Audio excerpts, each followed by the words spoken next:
The Masque of the Red Death. The Red Death had long devastated the country.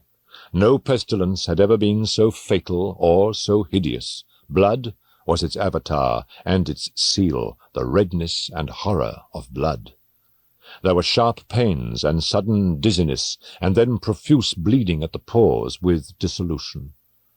The scarlet stains upon the body, and especially upon the face of the victim, were the pest ban which shut him out from the aid and from the sympathy of his fellow men. And the whole seizure, progress, and termination of the disease were the incidents of half an hour. But the Prince Prospero was happy and dauntless and sagacious.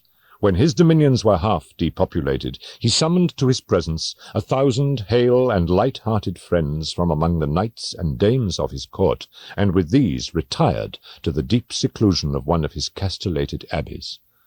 This was an extensive and magnificent structure, the creation of the prince's own eccentric yet august taste.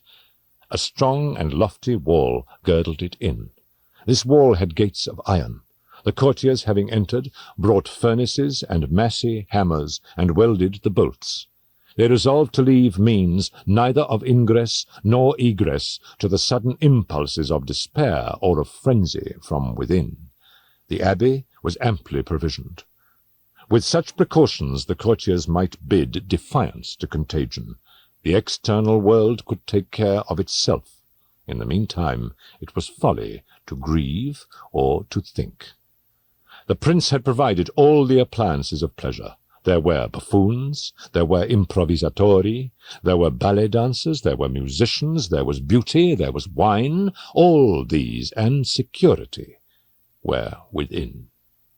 Without was the Red Death. It was toward the close of the 5th or 6th month of his seclusion, and while the pestilence raged most furiously abroad, that the Prince Prospero entertained his 1,000 friends at a masked ball of the most unusual magnificence. It was a voluptuous scene, that masquerade. But first, let me tell you of the rooms in which it was held. These were 7, an imperial suite. In many palaces, however, such suites form a long and straight vista, while the folding doors slide back nearly to the walls on either side, so that the view of the whole extent is scarcely impeded. Here the case was very different, as might have been expected from the Duke's love of the bizarre. The apartments were so irregularly disposed that the vision embraced but little more than one at a time. There was a sharp turn at every 20 or 30 yards, and at each turn a novel effect. To the right and left, in the middle of each wall, a tall and narrow Gothic window looked out upon a closed corridor which pursued the windings of the suite. These windows were of stained glass, whose colour varied in accordance with the prevailing hue of the decorations of the chamber into which it opened. That at the eastern extremity was hung, for example, in blue, and vividly blue were its windows. The second chamber was purple in its ornaments and tapestries, and here the panes were purple. The third was green throughout, and so were the casements. The fourth was furnished and lighted with orange, the fifth with white, the sixth with violet. The 7th apartment was closely shrouded in black velvet tapestries that hung all over the ceiling and down the walls, falling in heavy folds upon a carpet of the same material and hue. But in this chamber only the colour of the windows failed to correspond with the decorations. The panes here were scarlet, a deep blood colour.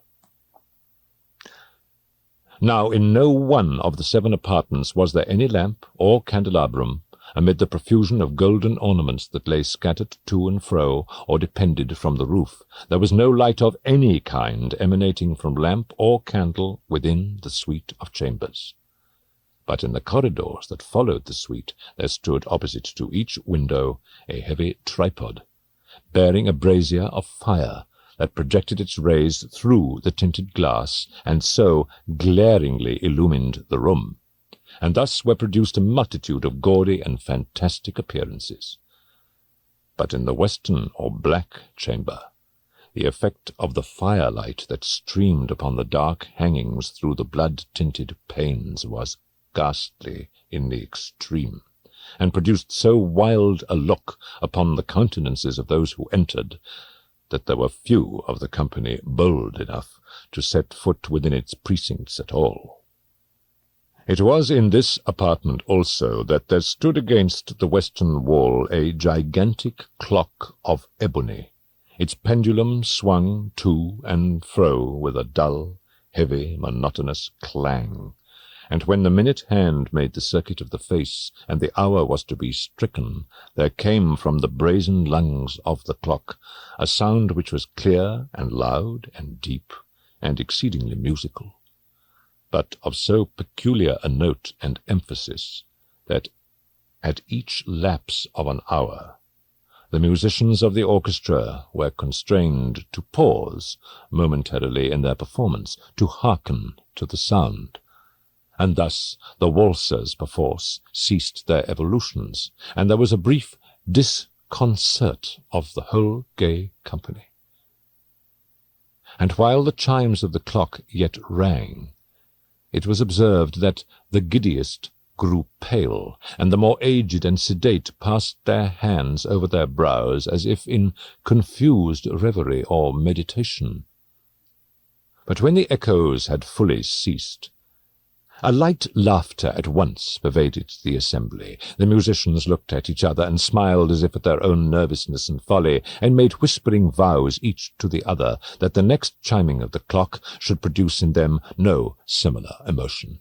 And then, after the lapse of 60 minutes, which embrace 3,600 seconds of the time that flies, there came yet another chiming of the clock, and then were the same disconcert and tremulousness and meditation as before. But in spite of these things, it was a gay and magnificent revel. The tastes of the Duke were peculiar. He had a fine eye for colours and effects. He disregarded the decora of mere fashion. His plans were bold and fiery, and his conceptions glowed with barbaric lustre. There are some who would have thought him mad. His followers felt that he was not. It was necessary to hear and see and touch him to be sure that he was not. He had directed in great part the movable embellishments of the 7 chambers upon occasion of this great fete, and it was his own guiding taste which had given character to the masqueraders. Be sure they were grotesque. There were much glare and glitter and piquancy and phantasm. There were arabesque figures with unsuited limbs and appointments. There were much of the beautiful, much of the wanton, much of the bizarre, something of the terrible, and not a little of that which might have excited disgust. To and fro in the 7 chambers there stalked, in fact, a multitude of dreams. And these, the dreams, writhed in and about, taking hue from the rooms, and causing the wild music of the orchestra to seem as the echo of their steps. And anon there strikes the ebony clock which stands in the hall of the velvet, and then, for a moment, all is still and all is silent, save the voice of the clock. The dreams are stiff frozen as they stand. But the echoes of the chime die away, they have endured but an instant, and a light, half-subdued laughter floats after them as they depart. And now again the music swells, and the dreams live and writhe to and fro more merrily than ever, taking hue from the many tainted windows through which stream the rays from the tripods. But to the chamber which lies most westwardly of the 7 there are now none of the maskers who venture, for the night is waning away, and there flows a ruddier light through the blood-coloured panes, and the blackness of the sable drapery appalls. And to him whose foot falls upon the sable carpet there comes from the near clock of ebony a muffled peal, more solemnly emphatic than any which reaches their ears, who indulged in the more remote gaieties of the other compartments. But these other apartments were densely crowded, and in them beat feverishly the heart of life. And the revel went whirlingly on, until at length there commenced the sounding of midnight upon the clock, and then the music ceased, as I have told, and the evolutions of the waltzers were quieted, and there was an uneasy cessation of all things, as before. But now there were 12 strokes to be sounded by the bell of the clock, and thus it happened, perhaps, that more of thought crept with more of time into the meditations of the thoughtful among those who revelled. And thus, too, it happened, perhaps, that before the last echoes of the last chime had utterly sunk into silence, there were many individuals in the crowd who had found leisure to become aware of the presence of a masked figure, which had arrested the attention of no single individual before. And the rumour of this new presence having spread itself whisperingly around, there arose at length from the whole company a buzz or murmur expressive of disapprobation and surprise, then finally of terror, of horror, and of disgust.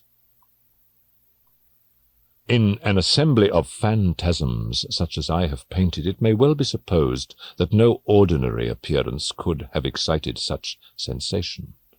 In truth, the masquerade license of the night was nearly unlimited, but the figure in question had out-Heroded Herod, and gone beyond the bounds of even the prince's indefinite decorum.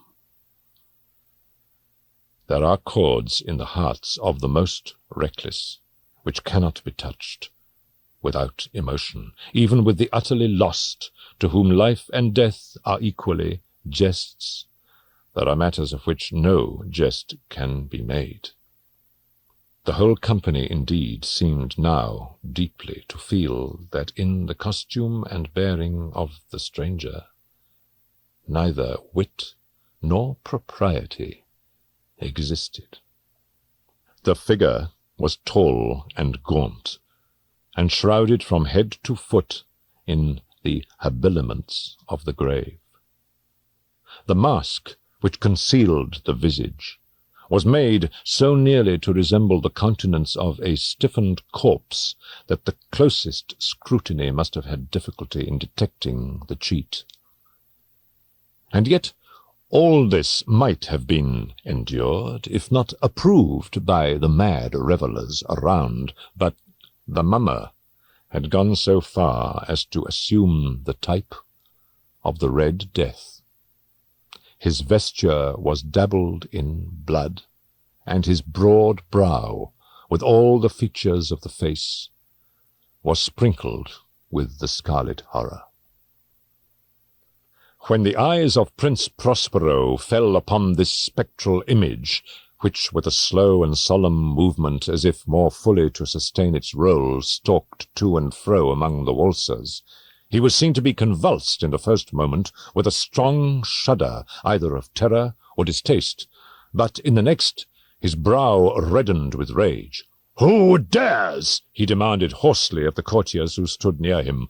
"Who dares insult us with this blasphemous mockery? Seize him and unmask him, that we may know whom we have to hang at sunrise from the battlements." It was in the eastern or blue chamber in which stood the Prince Prospero as he uttered these words. They rang throughout the 7 rooms loudly and clearly, for the prince was a bold and robust man, and the music had become hushed at the waving of his hand. It was in the blue room where stood the prince, with a group of pale courtiers by his side. At first, as he spoke, there was a slight rushing movement of this group in the direction of the intruder, who at the moment was also near at hand, and now, with deliberate and stately step, made closer approach to the speaker. But from a certain nameless awe with which the mad assumptions of the mummer had inspired the whole party, there were found none who put forth hand to seize him, so that unimpeded he passed within a yard of the prince's person. And while the vast assembly, as if with one impulse, shrank from the centres of the room to the walls, he made his way uninterruptedly, but with the same solemn and measured step which had distinguished him from the first, through the blue chamber to the purple, through the purple to the green, through the green to the orange, through this again to the white, and even thence to the violet, ere a decided movement had been made to arrest him. It was then, however, that the Prince Prospero, maddening with rage and the shame of his own momentary cowardice, rushed hurriedly through the 6 chambers, while none followed him on account of a deadly terror that had seized upon all. He bore aloft a drawn dagger, and had approached in rapid impetuosity to within 3 or 4 feet of the retreating figure, when the latter, having attained the extremity of the velvet apartment, turned suddenly and confronted his pursuer. There was a sharp cry, and the dagger dropped gleaming upon the sable carpet, upon which instantly afterward fell, prostrate in death, the Prince Prospero. Then, summoning the wild courage of despair, a throng of the revellers at once threw themselves into the black apartment, and seizing the mummer, whose tall figure stood erect and motionless within the shadow of the ebony clock, gasped in unutterable horror at finding the grave cerements and corpse-like masque, which they handled with so violent a rudeness, untenanted by any tangible form. And now was acknowledged the presence of the Red Death. He had come like a thief in the night, and one by one dropped the revellers in the blood-bedewed halls of their revel, and died, each in the despairing posture of his fall.